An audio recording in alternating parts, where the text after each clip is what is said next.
এই আমগো দুইজনের দিকে সবাই তাকায় একটু, হ্যাঁ আপনি রেডি থাকেন। দেখেন কি কয় আল্লাহ সূরা তাহার 108 নম্বর আয়াতে, সেদিন মানুষ একজন আহ্বানকারী ডাক দিবে, এদিকে আসো, তো সবাই যাবে, কেউ এদিক সেদিক হবে না। ডাক দিলে মুয়াজ্জিন বারবার বলে হাইয়া আলাস সালাহ হাইয়া আলাল ফালাহ, তাও যান না।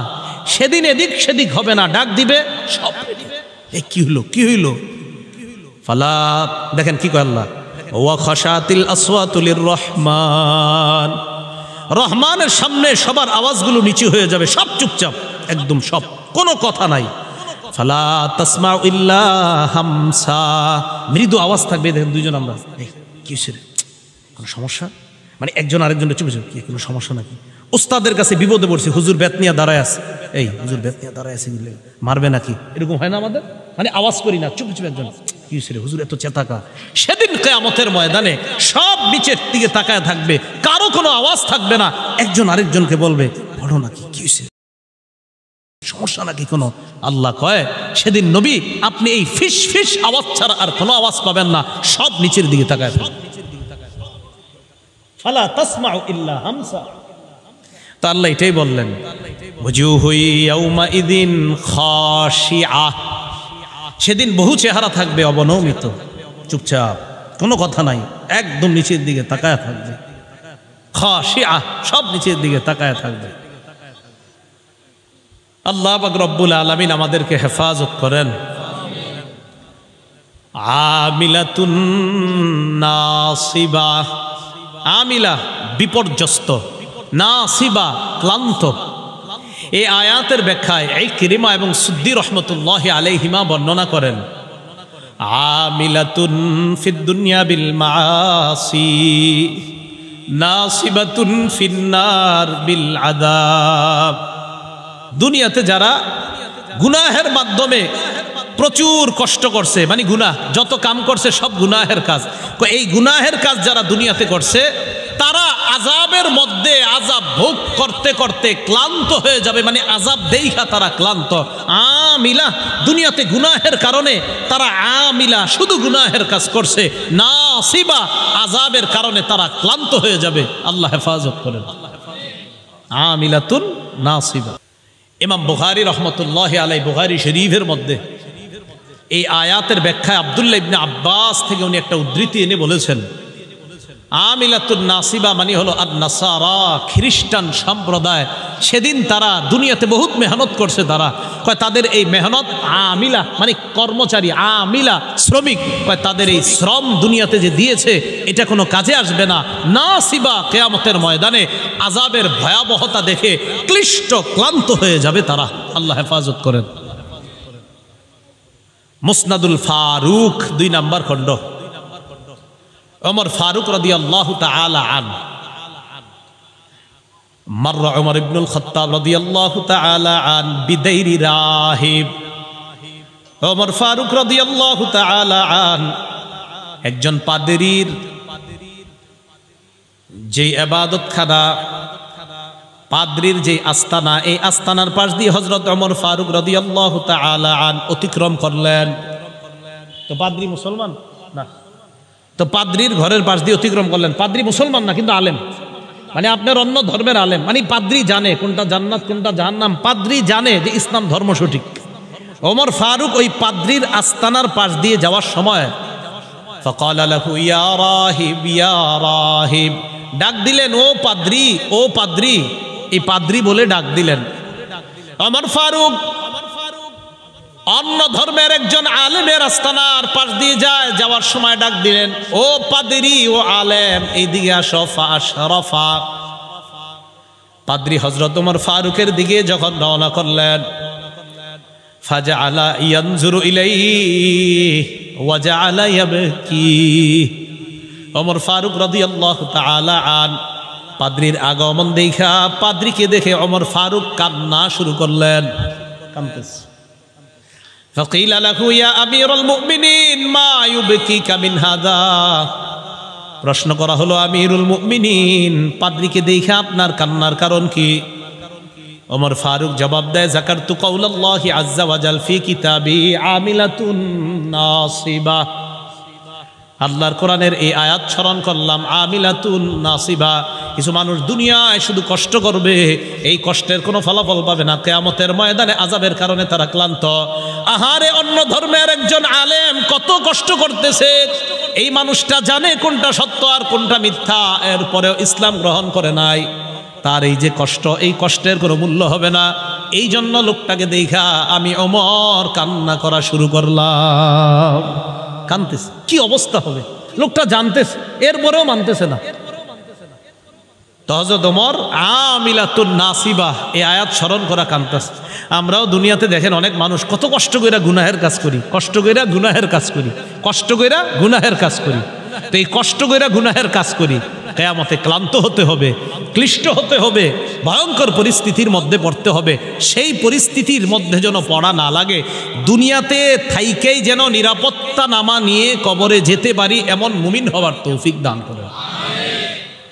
তো এটাই বললেন আল্লাহ, আমিলাতুন নাসিবাহ। এরপরে দেখেন, তাসলা নারান হামিয়া, তারা প্রবেশ করবে নারান হামিয়া, উত্তপ্ত জাহান্নামের মধ্যে প্রবেশ করবে, আগুনের মধ্যে প্রবেশ করবে,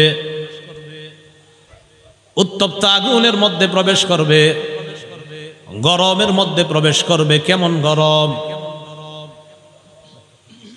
ইবনে কাসির রহমতুল্লাহি আলাইহি তাফসীরের কিতাবে আনেন, ইনতাহা হাররুহা ওয়া গিলয়ানুহা, কয় এমন গরম যে গরমের পর আর গরম হতে পারে না, মানে এত গরম যে এর চেয়ে বেশি গরম আর হইতে পারে না, এত গরম জাহান্নামের আগুন।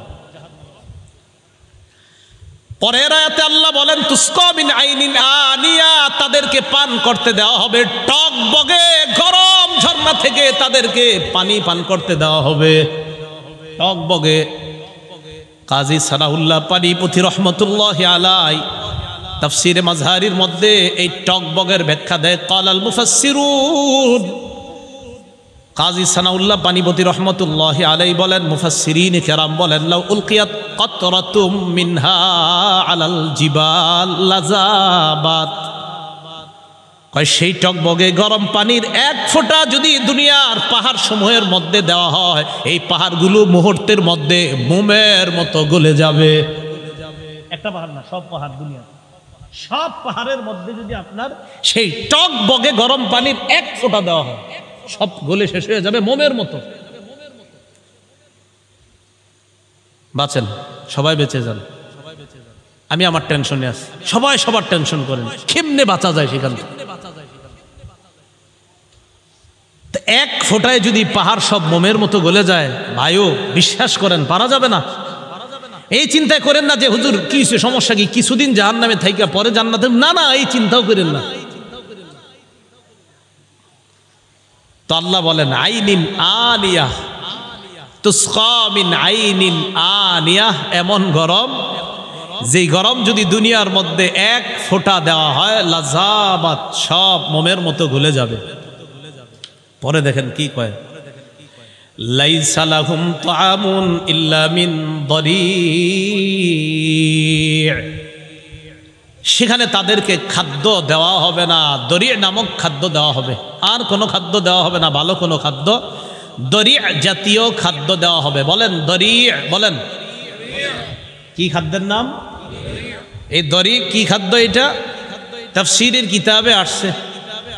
দরি নামক খাদ্যটা হলো আব্দুল্লাহ ইবনে আব্বাসের বর্ণনা, শাজারুম মিন নার, জাহান্নামের একটা গাছ, এই গাছটাকে বলা হয় দরি'। সাঈদ ইবনে জুবায়েরের বর্ণনা, জাক্কুম আছে একটা কাঁটাযুক্ত গাছ জাহান্নামে, এই জাক্কুম আর দরি একই। তিনি বলেন জাক্কুম হলো গাছ, আর গাছের মধ্যে যেগুলা ধরবে এগুলাই হলো দরি'। কাজী সানাউল্লাহ পানিপথী রহমতুল্লাহি আলাইহি একটা বর্ণনা আনছেন, যেই বর্ণনাটা জালালউদ্দিন সুয়ুতী রহমতুল্লাহি আলাইহি আদ-দুররুল মানসুরের মধ্যে আনছেন।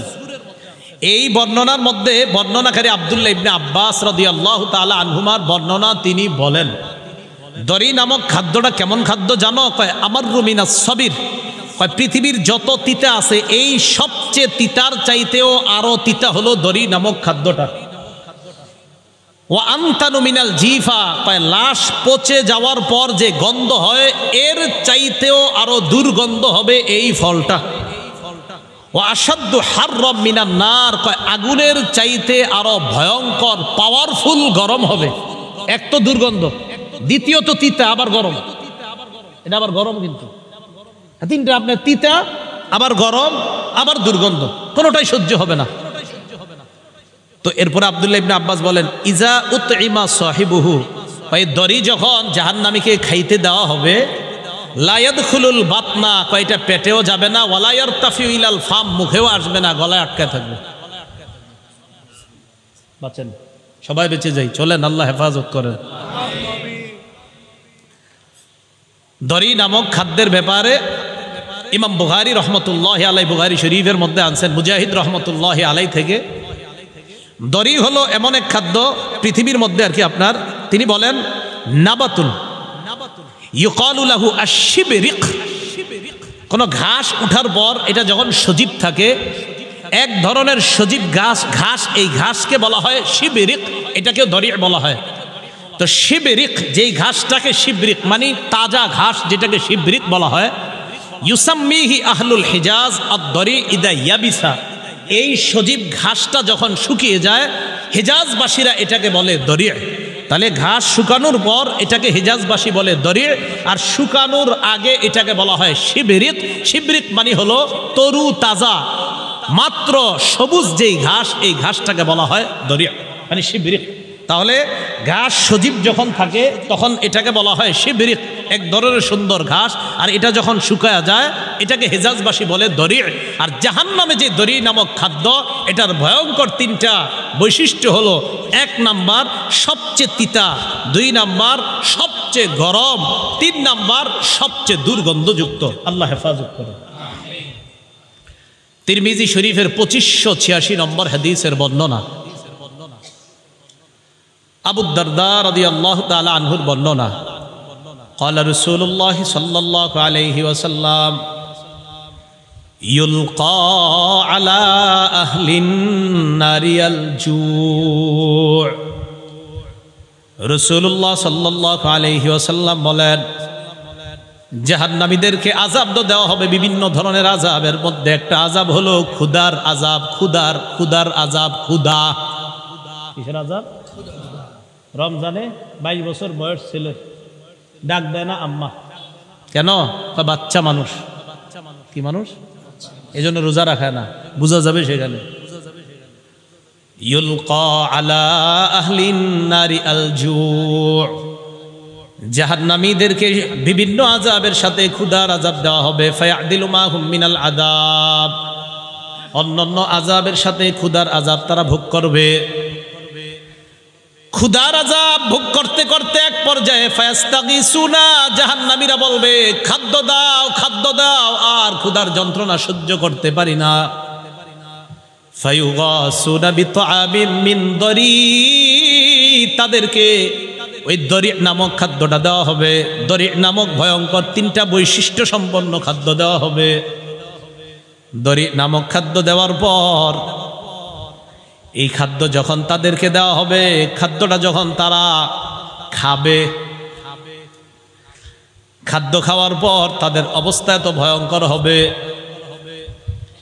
এই খাদ্য যখন তারা নিবে, নেওয়ার পর তারা ভয়ঙ্কর বিপদের মধ্যে পড়বে, আর তারা দেখবে এটা পেটের মধ্যেও যায় না, মুখের মধ্যেও আসে না।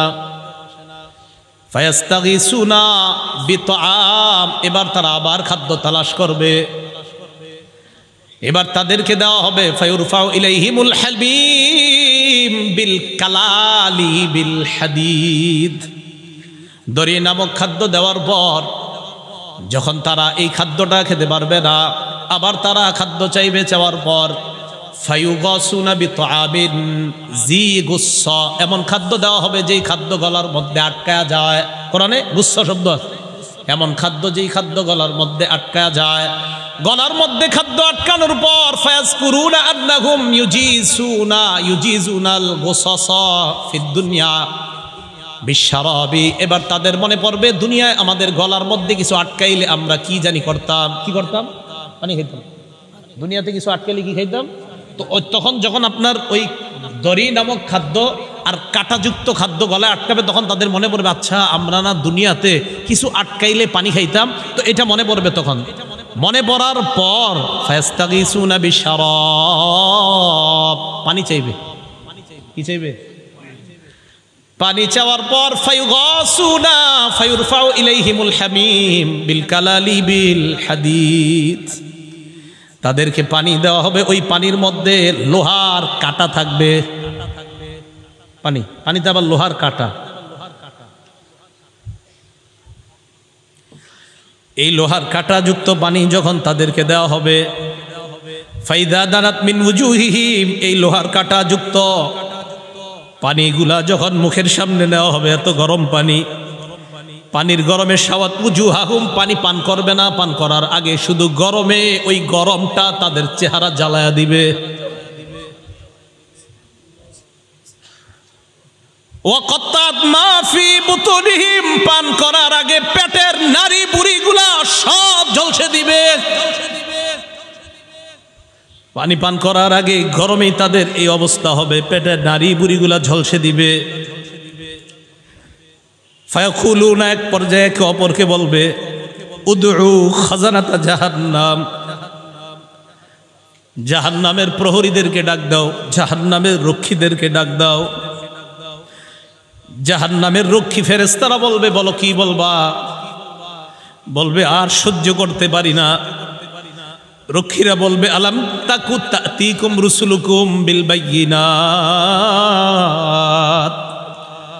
রসুলরা কি তোমাদের কাছে দাওয়াত নিয়ে আসে নাই? তারা বলবে, বালা এসেছে, তো গ্রহণ কেন করো নাই?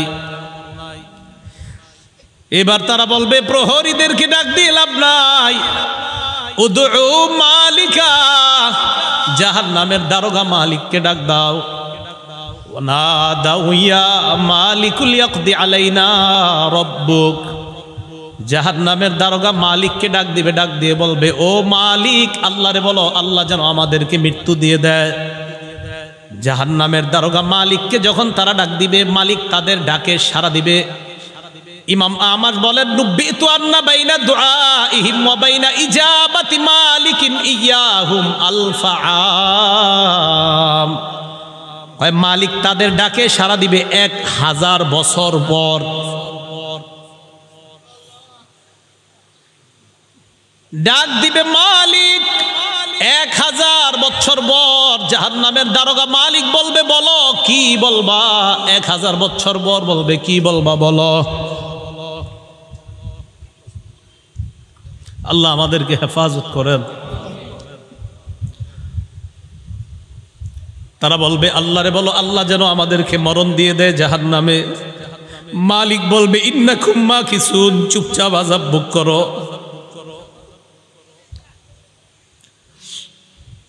এবার তারা বলবে, জাহান্নামীর প্রহরীদেরকে ডাক দিয়ে লাভ হয় নাই, মালিককেও ডাক দিয়ে লাভ হয় নাই। উদউ রাব্বাকুম ইখাফিফ আন্না ইয়াওমান মিনাল আযাব, রবকে ডাক দাও, রব আমাদের আযাব হালকা করে দিবে।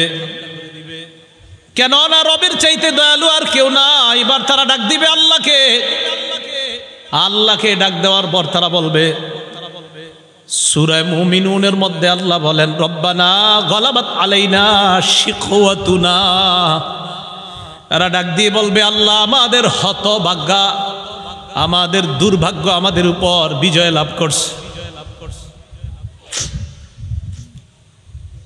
দুর্ভাগ্যদের অন্তর্ভুক্ত হওয়া যাবে না।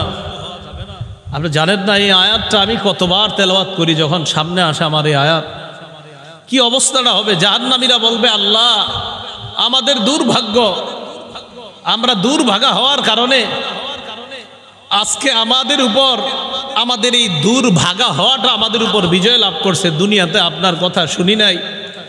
ওয়া কুন্না কওমান দাল্লিন, আল্লাহ আমরা ছিলাম পথভ্রষ্ট সম্প্রদায়। রব্বানা আখরিজনা মিনহা, আল্লাহ আমাদেরকে বের করে দেন না এখান থেকে। ফাইন উদনা ফাইন্না যালিমুন, আল্লাহ একবার বের করে দেখেন, আমরা যদি আর খারাপ কাজ করি, আমরা জালেম, আমরা আর খারাপ কাজ করব না। এই কথা বলার পর আল্লাহ যেই জবাবটা দিবেন, আল্লাহ বলবেন, ইখসাউ ফিহা ওয়ালা তুকাল্লিমুন, আল্লাহ বলবে লাঞ্ছিত অবস্থায় জাহান্নামে থাক, কোনো কথা বলবি না।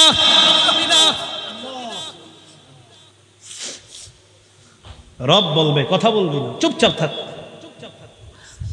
দয়াময় রব বলবে কথা বলবি না, চুপচাপ থাক।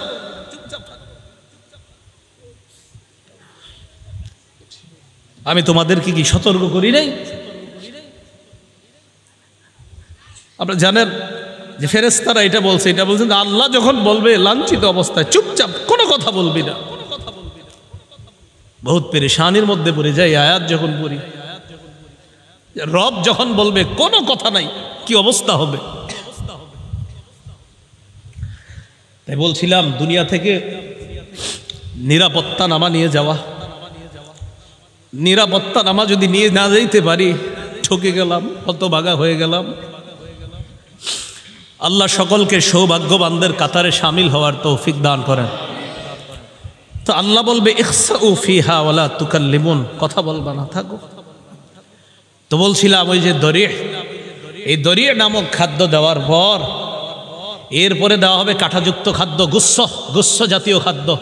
গলা আটকানোর পর বলবে পানি দাও।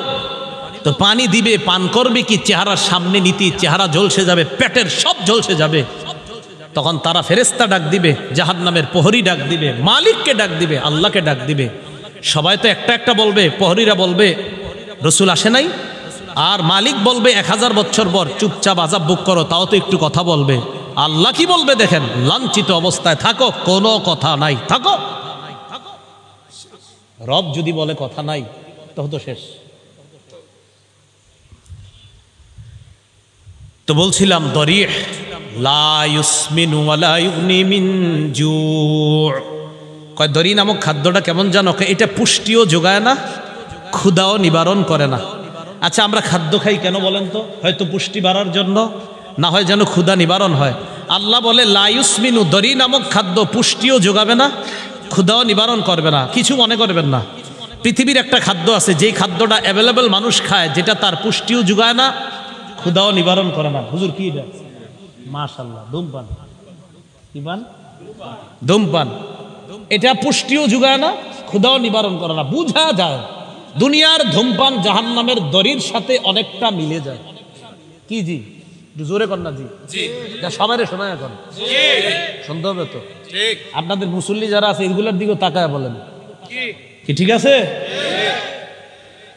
দড়ি যেটা পুষ্টিও যোগায় না, ক্ষুধাও নিবারণ করে না। তো আমি কিন্তু বলছি না, আপনারাই বলছেন, আমি কিন্তু প্রথমে বলি নাই ধূমপান, আপনারাই বললেন এই খাদ্যটা কি, এটা পুষ্টিও যোগায় না, ক্ষুধাও নিবারণ করে না। তো আপনারা এবার মিলান এটার সাথে কোনটা মিলে। এরপরেও যদি কেউ ধূমপান করে কি করা, আল্লাহ হেফাজত করেন। তাহলে দড়ি নামক খাদ্য পুষ্টিও যোগায় না, ক্ষুধাও নিবারণ করে না। তো আমরা দেখছি যে এটার সাথে একটা খাদ্যের মিল আছে। আর আমি মাঝে মাঝে অবাক হই, ধূমপানের প্যাকেটের মধ্যে লেখা থাকে ধূমপান মৃত্যু ঘটায়, লেখা আছে, মনে করেন লেখা আছে মৃত্যু ঘটায়। মানে আমি দেখতেছি লেখা মৃত্যু ঘটায়, এরপরেও টান দিতেছি। মানে কি? আল্লাহ আমাদের সকলকে এই দুনিয়াতে থাকতেই আমি আপনি সহ আমরা সবাই যেন একদম কবর থেকেই নিরাপদ হয়ে যেন আমরা কিয়ামতের মাঠে গিয়ে রহমতের চাদরে ঢেকে যেন আল্লাহ আমাদেরকে পুলসিরাত পার করে দেয়। আমিন। তাহলে এতক্ষণ জানলাম আমরা এমন কিছু চেহারা, যেই চেহারাগুলো নিচে থাকবে, যেই চেহারাগুলোর ভয়ঙ্কর অবস্থা হবে, জাহান্নামে যাবে, এরকম এরকম হবে। এবার আল্লাহ কি বলে দেখেন, কিছু চেহারা থাকবে নেয়ামতে পরিপূর্ণ।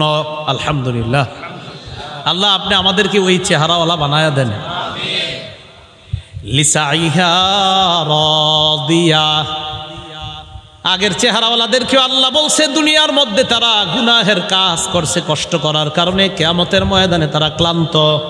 এবার কি বলে দেখেন, লিসাইহা, তারা দুনিয়ার মধ্যে আখিরাতের কর্ম করার চেষ্টা করছে, এই চেষ্টা করার কারণে রাদিয়া, কিয়ামতের ময়দানে তারা সন্তুষ্ট হয়ে যাবে। তাহলে আগের দল দুনিয়াতে খারাপ কর্ম করার কারণে ক্লান্ত, আর পরের দল দুনিয়াতে কর্ম করছে, কষ্ট করছে। তাহলে আগের দল কিয়ামতে ক্লান্ত, অসন্তুষ্ট, আর পরের দল লিসাইহা, দুনিয়াতে কর্ম করেছে, কষ্ট করেছে, বৃষ্টিতে ছাতা মাথায় দিয়ে পানি এদিকে লেগেছে সেদিকে লেগেছে, মসজিদে কষ্ট করে গিয়েছে, তাহলে ওরাও কষ্ট করেছে। তারাও কষ্ট করেছে। আল্লাহ বলে রাদিয়া, দ্বিতীয় শ্রেণীর কষ্ট যারা করেছে, কিয়ামতের ময়দানে এই চেহারাগুলা দেখলেই বুঝবা তারা সন্তুষ্ট। আর কি, ফি জান্নাতিন আলিয়া, তারা থাকবে নিরাপদ জান্নাতে, শান্তির জান্নাতে, চিরস্থায়ী চির সুখের জান্নাতে থাকবে, আলিশান জান্নাতের মধ্যে থাকবে। আচ্ছা আমরা যারা এখানে বসা, আমাদের যদি দেখা সাক্ষাৎটা জান্নাতে হয়, মজা কি কম হবে না বেশি? তো আমরা ভালো হয়ে যাই, চলেন সবাই, কি বলেন? ফি জান্নাতিন আলিয়া লা তাসমাউ ফিহা লাগিয়া, জান্নাতের মধ্যে জান্নাতীরা লাগিয়া শুনবে না। লাগিয়া মানে অনর্থক কথা। ইমাম বুখারী ব্যাখ্যা করেছেন 7 মাস জান্নাতের মধ্যে জান্নাতীরা কোনো গালি গালাজ শুনতে পাবে না। দুনিয়াতে আমরা অনেক কিছু শুনছি, ইমাম সাহেবরা শোনে, খতিবরাও শোনে, মাদ্রাসার মোতামিম সাহেবরাও শোনে, কত মানুষের কত কথা শোনে। ইনশাল্লাহ হুজুররা একটু নিশ্চিত থাকেন, একটু কষ্ট করেন, জান্নাতে অন্ততই গালি গালাজ শুনতে হবে না।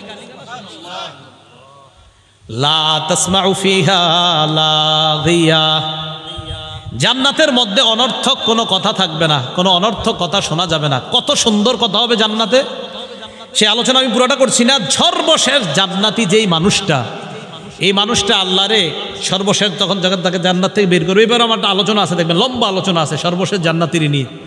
তো ও যখন সর্বশেষ স্টেজে আল্লাহরে বলবে, আল্লাহ ওই যে একটা গাছ দেখা যাইতেছে, এটার কাছে আমারে নিয়ে যান, এরপরে আমি আপনার কাছে আর কিছু চাইবো না। বুখারী তো আছে, মুসলিম শরীফে লম্বা হাদিস। আল্লাহকে তুমি বারবার কইতেছো আর কিছু চাইবা না, তোমারে এক গাছের নিচে যাই, আবার তুমি আরেকটা চাও, আবার আরেকটার নিচে নেই, আবার আরেকটা চাও, এখন এটার নিচে গেল তোমার যদি নিয়ে যাই তুমি কিছু চাইবা না? মাবুদ এটাই শেষ, আর কিছু চাবো না।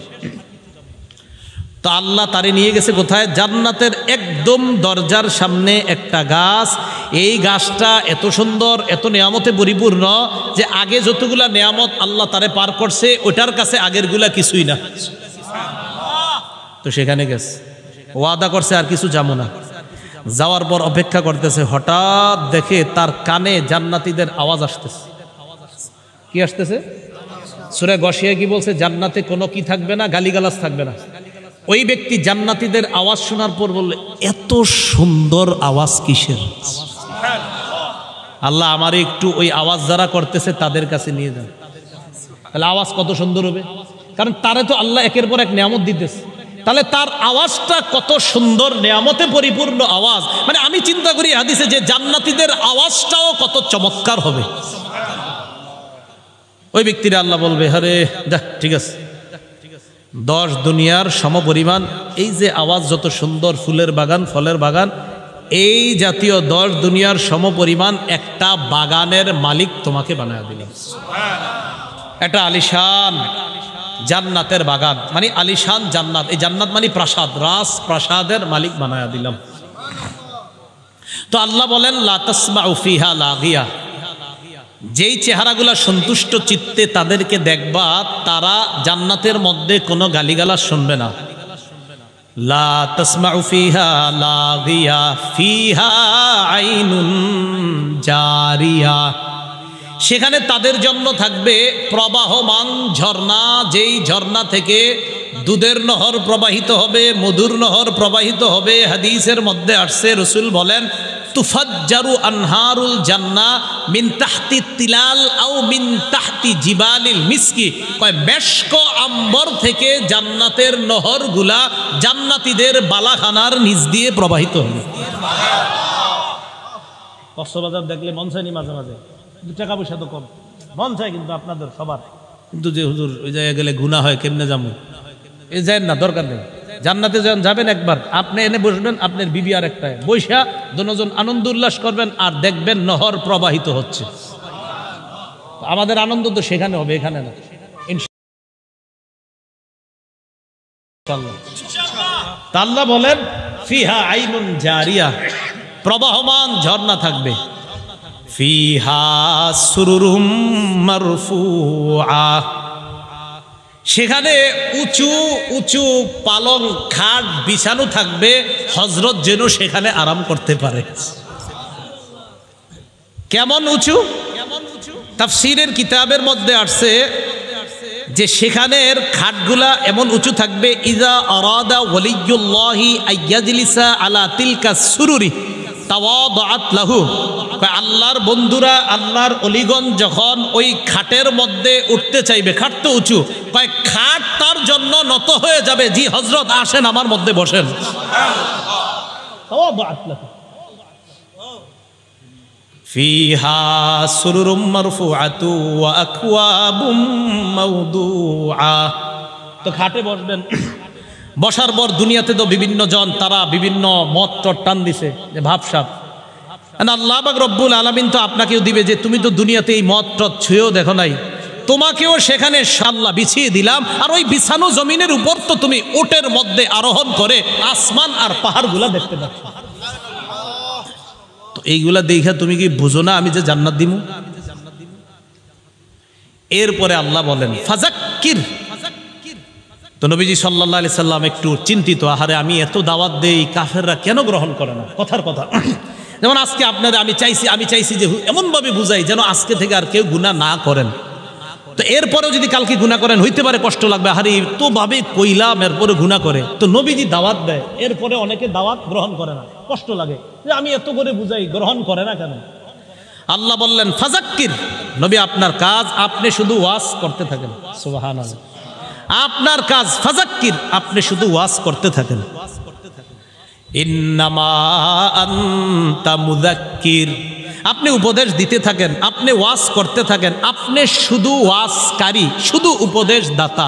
লাস্তা আলাইহিম বিমুসাইতির, আপনি তাদেরকে জোর করে কিছু মানাবেন আমি এই জন্য আপনারে পাঠাই নেই। আপনার কাজ শুধু বলা, গ্রহণ করবে না না করবে এটা আপনার দায়িত্ব না, আপনি শুধু ওয়াজ করার কাজ।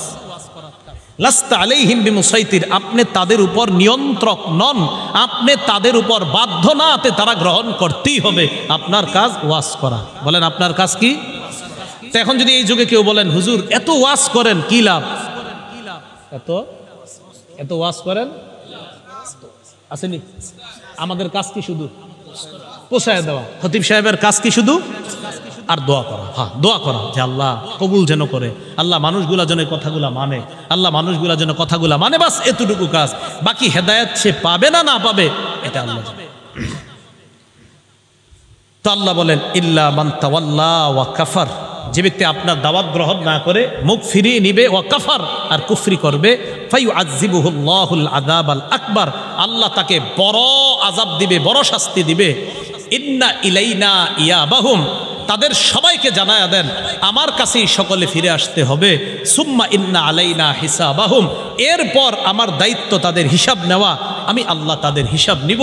মনে রাখবেন ভাই, রাসূলুল্লাহ সাল্লাল্লাহু আলাইহি ওয়াসাল্লাম বলেন মান হুসিবা উযিবা, হিসাব যদি পুঙ্খানু নিয়ে নেওয়াই হয় শাস্তি থেকে কেউ রেহাই পাবে না। আল্লাহ আমাদের সকলকে সূরা গাশিয়ার যে কথাগুলা, মূল কথাগুলা, আমাদের আজকের মূল আলোচনা যেটা জানলাম, সূরা গাশিয়ায় আমরা মোটামুটিভাবে বিস্তারিতভাবে দুই শ্রেণীর কথা জানলাম। এক শ্রেণী জাহান্নামী, আরেক শ্রেণী জান্নাতি। জাহান্নামীদের চেহারাগুলা বড় ভয়ঙ্কর পরিস্থিতির সম্মুখীন হবে, জান্নাতীদের চেহারাগুলা বড় হাস্যোজ্জ্বল হয়ে যাবে। জাহান্নামীরা দরি নামক ভয়ঙ্কর এক খাদ্যের সম্মুখীন হবে, জান্নাতীরা আলিশান জান্নাতে প্রবেশ করে শরাবান তাহুরা সহ বিভিন্ন নেয়ামতের সম্মুখীন হবে। আল্লাহ আমাদের সকলকে সৌভাগ্যবান তথা জান্নাতীদের অন্তর্ভুক্ত যেন দুনিয়াতে থেকেই নামটা লিখিয়ে যেতে পারি, আল্লাহ তৌফিক দান করেন। সর্বশেষ আমাদের সকলের সাক্ষাৎ যেন আল্লাহ আবার জান্নাতে করিয়ে দেয়। আল্লাহ আমাদের সকলকে কবুল করে নেন। যে ব্যক্তি একটা ডিম চুরি করে তার উপর আল্লাহর অভিশাপ। কি চুরি করে? একটা ডিমের দাম আর কত? তাহলে একটা মোবাইল যে চুরি করছে, হাবলা, যে ব্যক্তি একটা রশি চুরি করে, রশি, তার উপরে আল্লাহর অভিশাপ। তাহলে গরু চুরি করলে কি হবে? গরুর রশি চুরি করলে যদি অভিশাপ হয়, তো গরু চুরি করলে কি অবস্থা হবে? তো মাহফিলকে কেন্দ্র করে এই জাতীয় অন্যায় কাজগুলা থেকে আমরা বিরত থাকব। আপনারা যারা শ্রোতা আছেন, আজকের মাহফিল সহ যত মাহফিলে যাবেন মন দিয়ে কয়েকটা কথা শুনেন। আলেম যারা আসে মহব্বতেই তাদের সাথে আপনারা মুসাফা করেন। তো মুসাফার সময় একটু ধৈর্যের সাথে মেধাটা ঠিক রাখবেন, মাথাটা ঠান্ডা রেখে মুসাফা করবেন। যেন আপনার ধৈর্যচ্যুতির কারণে আপনার মোবাইলটা আরেকজনের চুরি করার সুযোগ না পায়। এক কথা, যদি মুসাফা করতে গিয়ে আপনার এই জিনিসটা চুরি হয়, আমি মনে করি মুসাফা জরুরি না, দরকার নাই। তো আপনারা দেখা যায় মুসাফা এত পরিমাণ ভিড় করেন, অনেক মানুষের মোবাইল চুরি হয়ে যায়। গত বছর এক মাহফিলে 23টা মোবাইল চুরি হয়েছে, শুধু এক মাহফিলে। ওই মাহফিলে মানে ওই যেটাতে 23টা মোবাইল চুরি হয়েছে, ওই মাহফিলেই ওই মঞ্চে টাকা উঠাইছে যিনি, তো সভাপতি সাহেব টাকা গইনা পকেটে নিছে। তো উনি টাকাটা নিয়ে নামতেছে, আমি উঠতেছি। তো এই বেচারা হাত দিয়ে আমার সাথে মুসাফা করছে, ওই মুহূর্তে নাকি ওনার পকেট থেকে 60,000 নিয়ে গেছে ওই মাহফিলেই। তো এই নরসিংদীর ঘটনাটা দেখবেন, এ নিয়ে একটা বয়ানও আছে আমার মনে হয়, দেখবেন যে চুরির উপরে তখন আধা ঘন্টা বয়ান করছিলাম। তো যাই হোক, আজকে যেহেতু আমাদের চুরি নিয়ে আলোচনা না, কিন্তু একটু সতর্কতা অবলম্বনের জন্য বললাম। আপনারা এই জায়গায় যারা আসছেন খুব সতর্ক থাকবেন, যেন কারো সামান্য কোনো কিছু চুরি না হয়, এমনকি জুতাও যেন চুরি না হয়। আল্লাহ আমাদের সকলকে সতর্কতা অবলম্বন করার তৌফিক দান করেন। রাসূলুল্লাহ সাল্লাল্লাহু আলাইহি সাল্লাম বলেন, ইত্তাকু ফিরাসাতাল মুমিন, মুমিনের চতুরতাকে তোমরা ভয় করো। মুমিন চতুর হবে, মুমিন চালাক হবে। চালাক মানে এই না যে আরেকজন এটা চুরি কইরা চালাক, এমন না। মানে মুমিন চালাক মানে মুমিন সতর্ক, অর্থাৎ যে আমার জিনিসটা আরেকজনে নিয়ে যাবে না, এটা নিবে কেন, আমি সতর্ক থাকতে হবে, এটা মুমিন চালাক। আল্লাহ আমাদের সকলকে সতর্কতা অবলম্বন করার তৌফিক দান করেন। যাই হোক, আপনাদের সামনে পবিত্র কোরআনের সূরাতুল গাশিয়া তেলাওয়াত করলাম। উলামায়ে কেরাম সহ আপনারা সর্বসাধারণ এখানে উপস্থিত হয়েছেন। ইনশাআল্লাহ ওয়াজ তো করবেন আমাদের হাকিমুন নফস, আমাদের সেরেতাজ। তো হজরতের আগে কিছু মুজাকারা আপনাদের সাথে হবে ইনশাআল্লাহ। সূরাতুল গাশিয়া, এই সূরাটার আগের সূরাটার নাম সূরাতুল আ'লা। কোরআনের দুই সূরার মাঝে একটা সম্পর্ক থাকে, আগের সূরা আর পরের সূরার মাঝে একটা সম্পর্ক থাকে। কোরআনের সূরাগুলা একটার সাথে আরেকটার সম্পর্ক থাকে।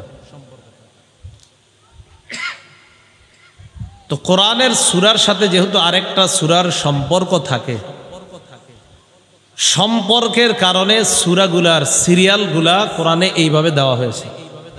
না হয় নবীজিকে জিবরিল আমিন সর্বপ্রথম বলছে ইকরা, আপনি পড়েন।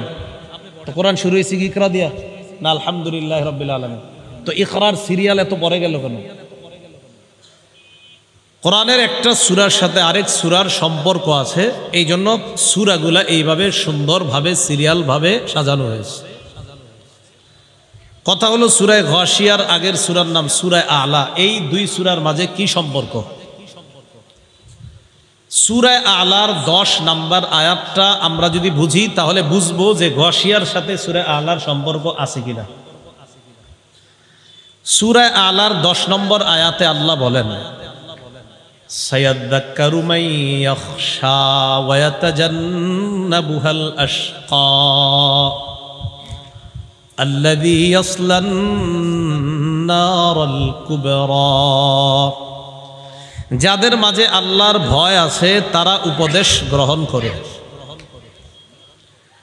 আর যেই ব্যক্তি হতবাগা সেই ব্যক্তি এগুলো থেকে দূরে থাকে। অধিক হতবাগা ব্যক্তিরাই এর থেকে দূরে থাকে।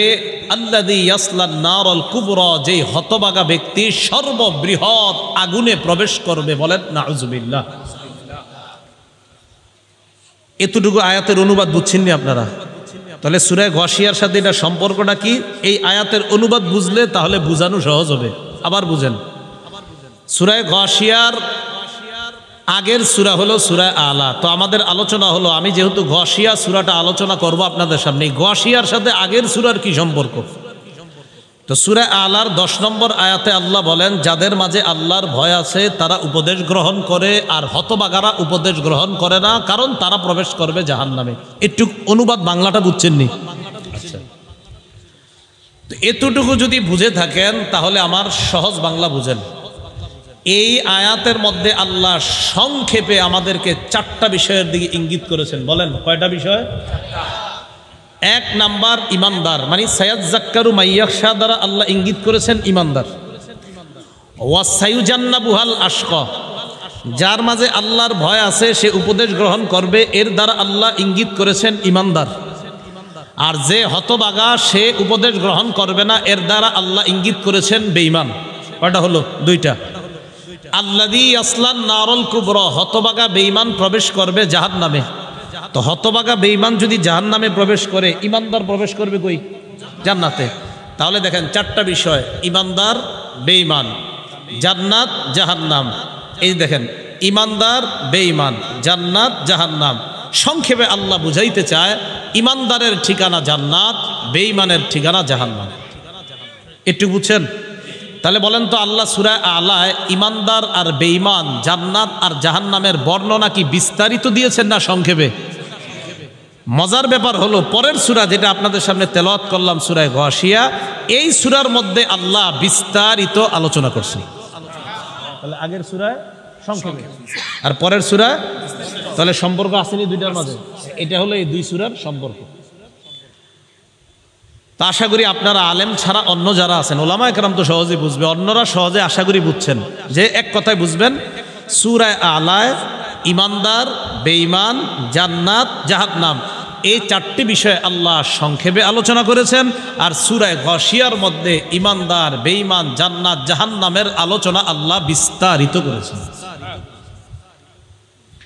এতটুকু বুঝে থাকলে এবার সূরা গাশিয়ায় আমরা ঢুকি। আল্লাহ বলেন, হাল আতাকা হাদিসুল গাশিয়া। এই সূরার নাম সূরাতুল গাশিয়া। নাসাই শরীফের 1424 নম্বর হাদিস। এই হাদিসের বর্ণনাকারী নু'মান ইবনে বাশীর রাদিয়াল্লাহু তাআলা আন, তিনি বলেন, আনিন নু'মান ইবনে বাশীর রাদিয়াল্লাহু তাআলা আনহুমা قال أن رسول الله صلى الله عليه وسلم كان يقرأ في صلاة الجمعة بسبح اسم ربك الأعلى وهل أتاك حديث الغاشية।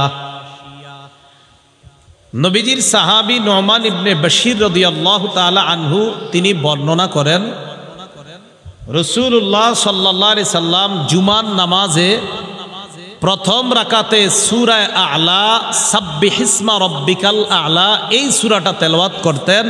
আর দ্বিতীয় রাকাতে হাল আতাকা হাদিসুল গাশিয়া, এই সূরাটা তেলাওয়াত করতেন। তাহলে বলেন তো, জুমার নামাজে প্রথম রাকাতে কোন সূরা? সাব্বিহ ইসমা রাব্বিকাল আ'লা।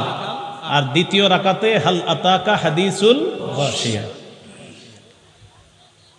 আবু দাউদ শরীফের বর্ণনা, ও এই হাদিসের আরেকটা অংশ বাকি আছে। ওয়ারুব্বামা ইজতামাআল ঈদ ওয়াল জুমুআ ফায়াকরাউ বিহিমা ফীহিমা জামিআ।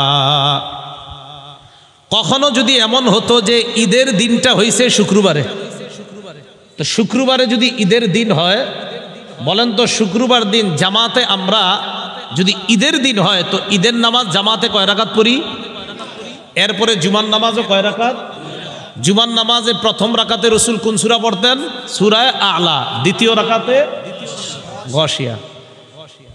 তো রাসূলুল্লাহ সাল্লাল্লাহু আলাইহি সাল্লাম ঈদের নামাজেও প্রথম রাকাতে সূরা আ'লা পড়তেন, দ্বিতীয় রাকাতে সূরা গাশিয়া পড়তেন। তাহলে জুমার নামাজে প্রথম রাকাতে সূরা আ'লা, দ্বিতীয় রাকাতে সূরা গাশিয়া। ঈদের নামাজেও প্রথম রাকাতে সূরা আ'লা, দ্বিতীয় রাকাতে সূরা গাশিয়া। মজার ব্যাপার, কখনো যদি শুক্রবার দিন ঈদের নামাজ হয়, নবীজি ঈদের নামাজ পড়াইতেন প্রথম রাকাতে সূরা আ'লা, দ্বিতীয় রাকাতে গাশিয়া দিয়া। আবার শুক্রবার দিন জুমার নামাজেও প্রথম রাকাতে আ'লা পড়তেন, দ্বিতীয় রাকাতে গাশিয়া পড়তেন। তাহলে ঈদের নামাজ যেই দুই সূরা দিয়ে পড়াইতেন, ওই দিনই যদি জুমার নামাজ হইতো, নবীজি জুমার নামাজেও এই দুই সূরা তেলাওয়াত করতেন। মাঝে মাঝে রাসূলুল্লাহ সাল্লাল্লাহু আলাইহি সাল্লাম জুমার নামাজের প্রথম রাকাতে সূরাতুল জুমুআ তেলাওয়াত করতেন, আর দ্বিতীয় রাকাতে হাল আতাকা হাদিসুল গাশিয়া, মানে যেটা বললাম এটা তেলাওয়াত করতেন মাঝে মাঝে। দলিল আবু দাউদ শরীফের বর্ণনা 1123 নম্বর হাদিস। এই হাদিসের বর্ণনাকারী দহহাক ইবনে কাইস তিনি বলেন, সালান নু'মান ইবনে বাশীর রাদিয়াল্লাহু তাআলা আন মাযা কানা ইয়াকরাউ রাসূলুল্লাহ সাল্লাল্লাহু আলাইহি ওয়াসাল্লাম। রাসূলুল্লাহ সাল্লাল্লাহু আলাইহি ওয়াসাল্লাম কোন সূরা তেলাওয়াত করতেন আলা ইসরি সূরাতিল জুমআতি ফি সালাতিল জুমআহ? দহাক ইবনে কাইস নু'মান ইবনে বাশির রাদিয়াল্লাহু তাআলা আনহুকে প্রশ্ন করলেন যে নবীজি জুমার নামাজে সূরা জুমআ প্রথম রাকাতে তেলাওয়াত করার পর দ্বিতীয় রাকাতে কোন সূরা পড়তেন? তো নু'মান ইবনে বাশির জবাব দিতেন, হাল আতাকা হাদিসুল গাশিয়া। নবীজি যদি কখনো প্রথম রাকাতে সূরা জুমআ পড়তেন তো দ্বিতীয় রাকাতে হাল আতাকা হাদিসুল গাশিয়া তেলাওয়াত করতেন। টোটাল আমরা বুঝতে পারলাম সূরা গাশিয়া নবীজি পড়তেন। কখনো প্রথম রাকাতে সূরা আলা, দ্বিতীয় রাকাতে গাশিয়া, আবার কখনো প্রথম রাকাতে সূরা জুমআ, দ্বিতীয় রাকাতে গাশিয়া। বোঝা যায় নবীজি বেশিরভাগ সময়ে দ্বিতীয় রাকাতে হাল আতাকা হাদিসুল গাশিয়া পড়তেন, যদিও প্রথম রাকাতে অন্যান্য সূরাও নবীজি কখনো কখনো পড়তেন। তো রাসূল সাল্লাল্লাহু আলাইহি সাল্লামকে আল্লাহ বলেন, হাল আতাকা হাদিসুল গাশিয়া। নবী আপনার কাছে কি এসেছে হাদিসুল গাশিয়া? ওই দিনের সংবাদ, দেখেন ওই দিনের সংবাদ কি আপনার কাছে এসেছে যেই দিন সব কিছুকে আচ্ছন্ন করে ফেলবে, সব কিছুকে ঢেকে ফেলবে, যেই দিনের ভয়াবহতা সব কিছুকে ঢেকে ফেলবে, ওই দিনের সংবাদ কি আপনার কাছে আসছে? তো এই যে নবীজির আল্লাহ বলছে আপনার কাছে আসছে, প্রশ্ন, এই প্রশ্নটাকে আরবিতে বলা হয় ইস্তেফহামে তাকরিরি। এর মানে হলো নবী আপনার কাছে কি আসছে? আসছে মানে হ্যাঁ আসছে, আপনার কাছে তো সংবাদ আসছে কিয়ামত হবে, এইভাবে এইভাবে হবে, এই সংবাদ তো আমি আল্লাহ আপনাকে জানায়া দিছি যে আসবে কিয়ামত। মাররা রাসূলুল্লাহ সাল্লাল্লাহু আলাইহি ওয়াসাল্লাম আলা ইমরাআতিন তাকরাউ হাল আতাকা হাদিসুল গাশিয়া। নবীজি একদিন এক মহিলার পাশ দিয়ে অতিক্রম করলেন, যেই মহিলা তেলাওয়াত করতেছিলেন হাল আতাকা হাদিসুল গাশিয়া।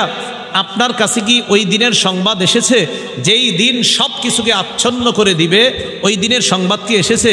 নবীজি সাল্লাল্লাহু আলাইহি সাল্লাম মহিলার তেলাওয়াত শুইনা ফাকামা ইয়াস্তামিউ, দাঁড়িয়ে কান পেতে মনোযোগ সহকারে মহিলার তেলাওয়াত শুনতে লাগলেন। সুম্মা ইয়াকুলু, এরপর নবী বলতে লাগলেন, নাম জাআনি, হ্যাঁ হ্যাঁ আমার কাছে ওই দিনের সংবাদ এসেছে। মানে মহিলা পড়তেছে হাল আতাকা, আপনার কাছে কি এসেছে? তো নবীজি মহিলার তেলাওয়াত শুনে কয় হ্যাঁ আমার কাছে এসেছে। এখন আসেন গাশিয়া মানে কি? গাশিয়া হলো ইসমুম মিন আসমাই ইয়াউমিল কিয়ামা, কিয়ামতের দিনের অনেকগুলা নাম, এই নামের একটা নাম গাশিয়া। বুঝে থাকলে বলেন কিয়ামত দিবসের নাম একটা না অনেকগুলা? এই অনেকগুলার মধ্যে গাশিয়াও একটা নাম। গাশিয়া ইয়াগশা অর্থ হলো যা ঢেকে ফেলবে, আচ্ছন্ন করে ফেলবে। যেমন সূরা ইব্রাহিমের 49-50 নম্বর আয়াতে আল্লাহ বলেন, ওয়াতারাল মুজরিমিনা ইয়াওমাইযিম মুকাররানিনা ফিল আসফাদ।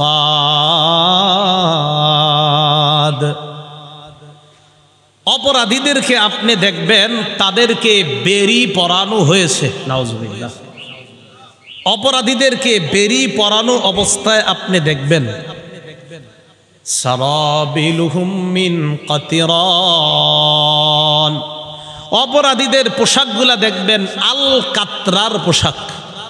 কিসের পোশাক? আল কাতরা। ওয়া তাগশা উজুহাহুমুন নার, অপরাধীদের চেহারাগুলা জাহান্নামের আগুন ঢেকে ফেলবে, আচ্ছন্ন করে ফেলবে, আগুনের মধ্যে তাদের চেহারাগুলো থাকবে। নাউজুবিল্লাহ। তো এটা আল্লাহ বলেন হাল আতাকা হাদিসুল গাশিয়া, আপনার কাছে কি ওই দিনের সংবাদ এসেছে যেই দিন সব কিছুকে আচ্ছন্ন করে ফেলবে? আমার দিকে একটু তাকায় ভালো করে বুঝেন। মানে চারদিক অবস্থা, ভয়াবহ অবস্থা, হায় হায় কি হবে না হবে, এই যে একটা পেরেশানি, এই যে একটা অবস্থা, এই অবস্থাটাকে গাশিয়া বলা হয়। কি হবে না হবে, কয় অন্ধকার হয়ে যাবে, কয় কিছুই দেখতে পায় না। মানে হলো এমন বিপদ যেই বিপদে তার কিভাবে মুক্তি হবে এই চিন্তায় মনে হবে চারদিক অন্ধকার। বলে না অনেক সময় কয় এখন তার অবস্থা হলো চার, সামনে পিছনে সব অন্ধকার। আসলে অন্ধকার না, দিনের বেলায় অন্ধকার, মানে বিপদে আছে। কিসে আছে? বিপদে। এই জন্য বলা হয়েছে অন্ধকার। সূরা দাহার বা সূরা ইনসানের 7 নম্বর আয়াতে আল্লাহ বলেন, ওয়াখাফুনা ইয়াওমান কানা শাররুহু মুস্তাতিরা।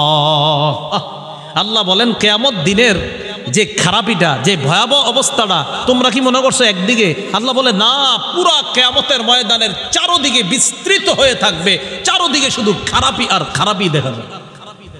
ভয়ঙ্কর অবস্থা। কেমন ভয়ঙ্কর অবস্থা?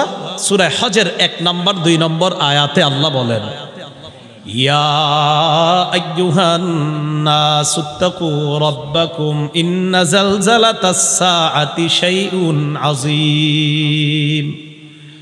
হে মানুষ, তোমরা তোমাদের রবকে ভয় করো। কিয়ামতের প্রকম্পন, কিয়ামতের প্রকম্পন এটা খুব ভয়ঙ্কর একটা ব্যাপার। তো আল্লাহ বলেন কেমন ভয়ঙ্কর? ইয়াউমা তারাউনাহা তাযহালু কুল্লু মুরদিআতিন আম্মা আরদাআত। যেদিন দুগ্ধ দানকারিণী মা তার দুধের শিশুকে ভুলে যাবে, এমন ভয়াবহ অবস্থা হবে। দুধ পান করায় যে মা তার সন্তানকে দুনিয়াতে কখনো ভুলে? যতবার চিৎকার দেয়, চিৎকার দিতে দেরি, ঘুম ভাঙতে দেরি হয় না মার, ততবার দুধ পান করায়, একবারও বিরক্ত হয় না। আল্লাহ বলেন দুগ্ধ দানকারিণী মা, দুগ্ধ দানকারিণী নারী তার দুধের শিশু সব ভুলে যাবে। ওয়াতাদউ কুল্লু যাতি হামলিন হামলাহা।